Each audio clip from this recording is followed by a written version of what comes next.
Hey guys, I hope you're doing well. I want to make this video today to talk about the simple anatomy of an everyday detention pond you're going to find in a homeowners association like the one I'm in today.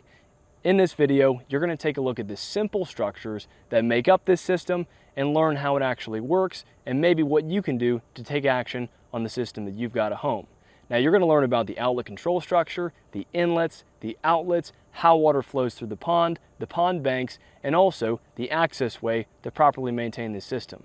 So let's take a look, and if you have any questions, please leave them in the comments below or go to SCA.construction for more information or a request for estimate. I hope you enjoy. This is one of the main inlets in this detention pond. It's common to have multiple of these structures around the pond banks depending on the pond size. Most often, these are going to come from street drains, curb inlets, and other catch basins and water collection devices around the neighborhood. And it's imperative that these structures stay free and clear of debris and built-up sediment. Although most of the time it's common for water to move directly from the inlets to the outlet control structure, sometimes you have water coming in from other devices, such as swales or other areas on the pond banks where water is going to flow down directly into the pond, not through a pipe. And so as you see these move typically from back to front, sometimes they're far away from the outlet control structure, it's normal to have water come directly through the middle, not through inlets. That's totally okay as long as it's not causing erosion issues on the banks.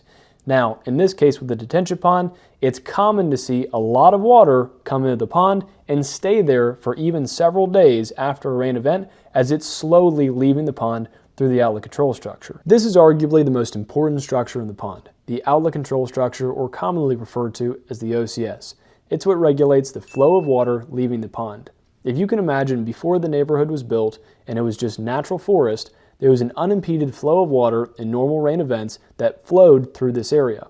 So when the neighborhood was built, the streets, sidewalks, roof lines, driveways, and other hard areas all contribute to normal amounts of watershed not being absorbed in that soil that was replaced by the hard surface.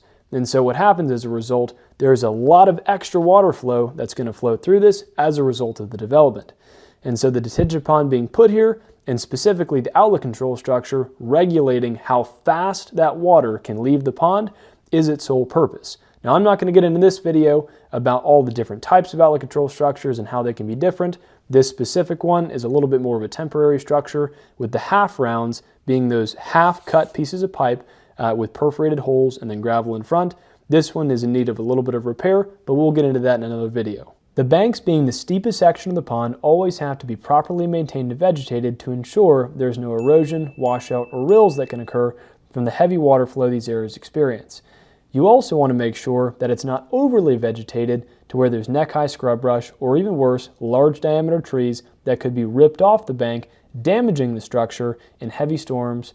It's always healthy to keep this cut at a low level, maybe ankle to knee high being the highest you would want, to make sure you can always access the pond. It has proper vegetation, but it's not a danger to the structure. While there might be multiple inlets in a pond, there's only one outlet, and it's typically connected by a large diameter pipe at the bottom of the outlet control structure.